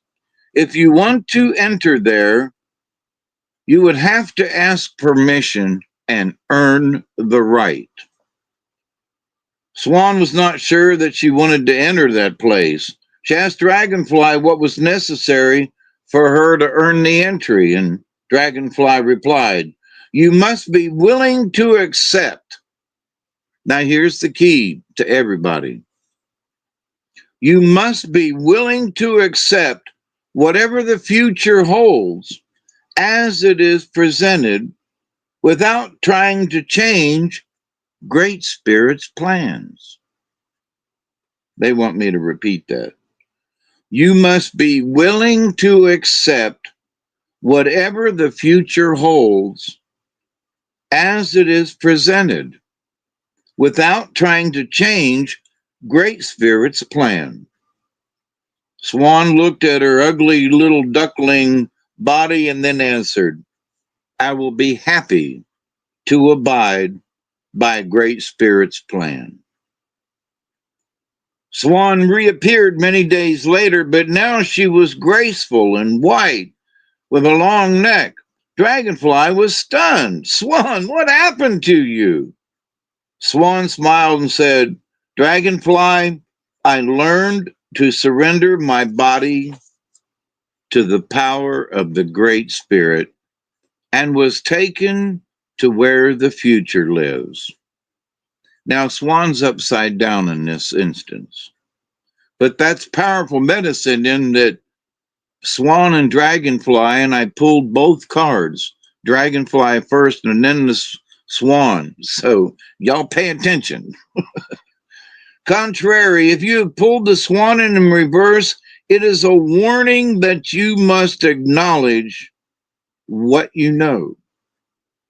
So stop denying your feelings and clutching up. Stop denying your feelings and clutching up. You may be bumping into furniture or forgetting what you're saying in mid-sentence. If so, this is a sign that you are not grounded. Jump in place and hold the top of your head as you do so. A bath might help, as does going barefooted or doing some gardening. In any case, Swan Reverse says that you need to pay some attention to your body. It can seem as if you are flying without a pilot's license. If you are not aware of when you take off or land, not recognizing the shift from left brain to the right brain.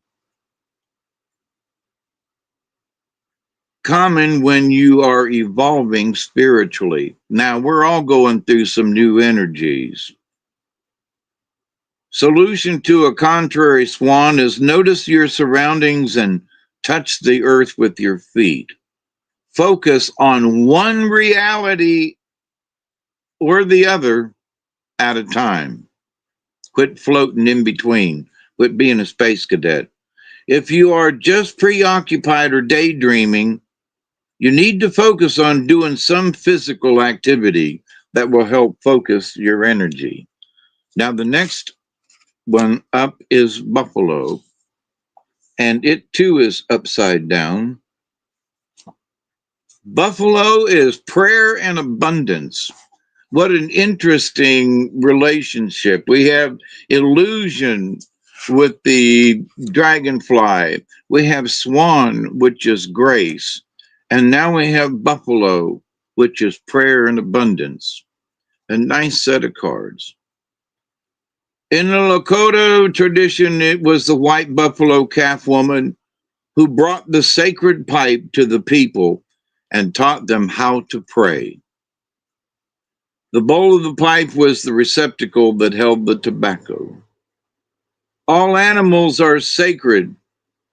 The smoke of the pipe was considered to be visual prayer and was very not was, but is very sacred and cleansing. All animals are sacred, but in many traditions, white buffalo is the most sacred. Buffalo was the major source of all sustenance for the Plains Indians. It gave them everything. Because of its desire to give the gifts that its body provided, and because of its willingness to be used on earth for the highest good before entering the hunting grounds of spirit, buffalo did not readily stampede or run from hunters. To use buffalo medicine is to smoke the pipe in a sacred manner and to give praise for the richness of life to be shared with all races, all creatures, all nations, and all life. It means smoking for others so that their needs are met, praying for the good of all things in harmony, and accepting the great mystery as part of that harmony. Now, upside down it is. To receive buffalo upside down is a signal that you have forgotten to seek help when it has been needed. If your hand is closed in a fist, you cannot receive the bounty of abundance.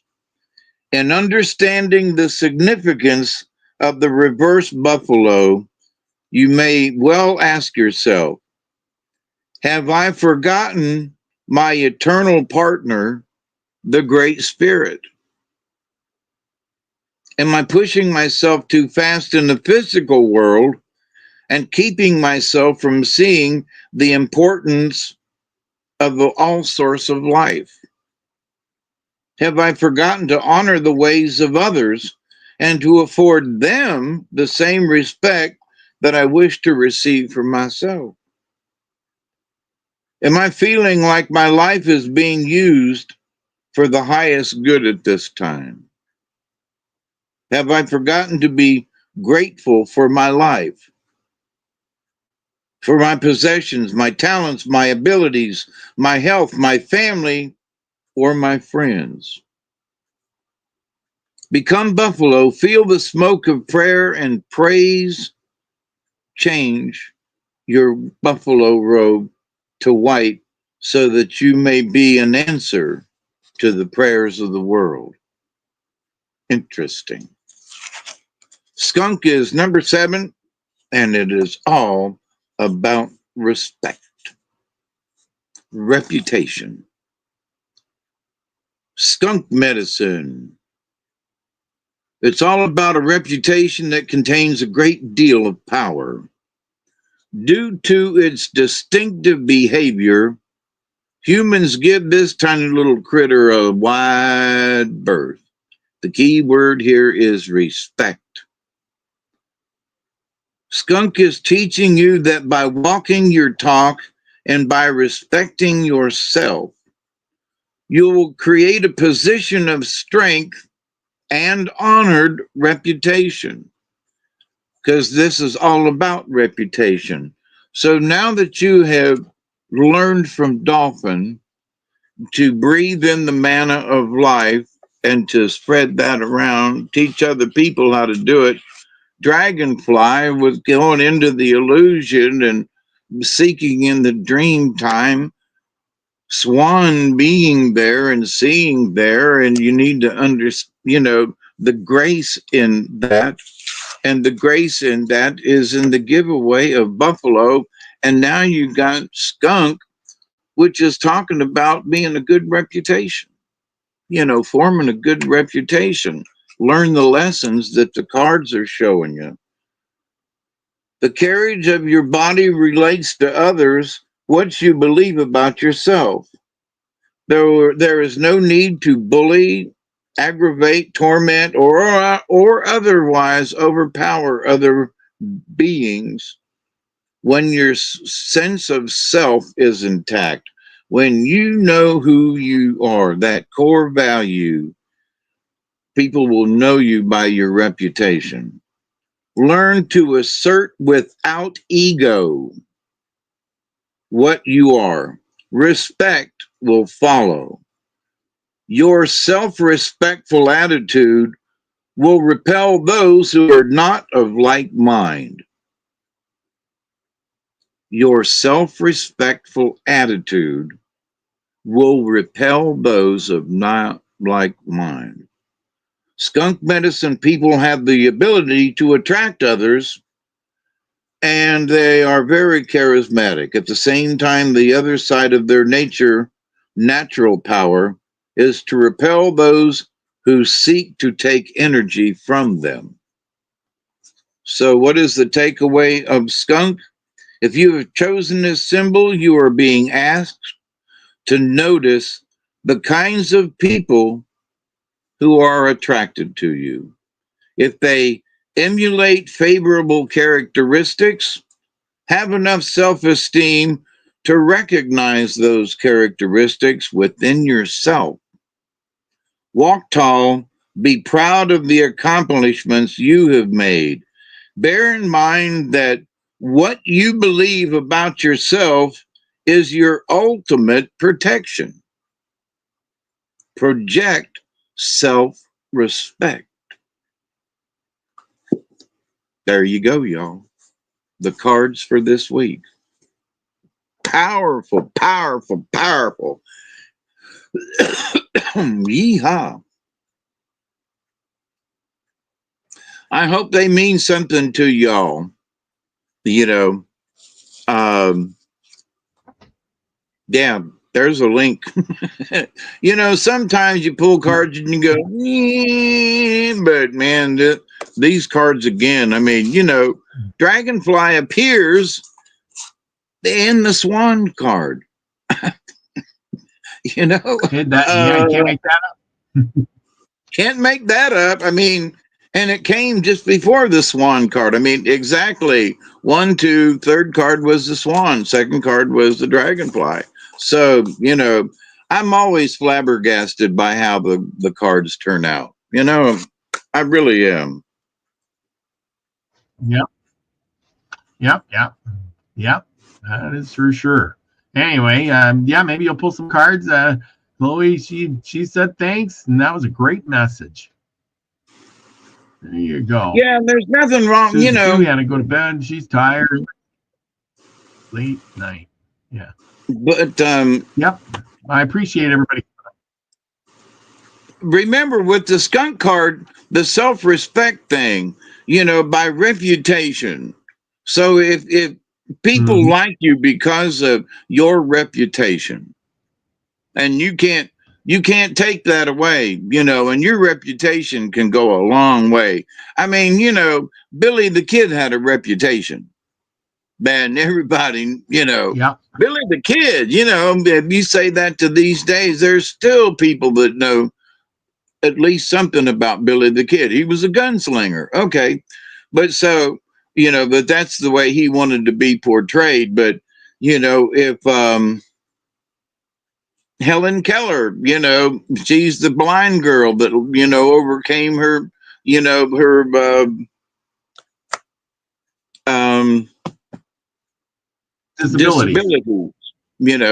And so, but again, for your reputation. So what do you want to be remembered by? What reputation do you want to be remembered by? So there. Yeah. I like it. Well, great message. Savage Lee's in the house. Chloe, Susie Q, F Kitty, Uncaged Savage. Thank you for being here. Lucky Stone. He says, I didn't know Hawkeye could do voices. That was a good one. Yes. Elderberry was in the house. Let's see, who else is there? A lot of people in the house tonight. Mary Wins, the whole bunch, and a lot of you. I hope I didn't miss anybody. I think Nina the Mystic was in here, and Travis was here. Travis the Architect. But anyway, yep, a lot of people in here tonight. Pamela Jean, she says hi, everybody. And Pearl Jones stopped in to say hi too. Anyway, hey, Miss Pearl.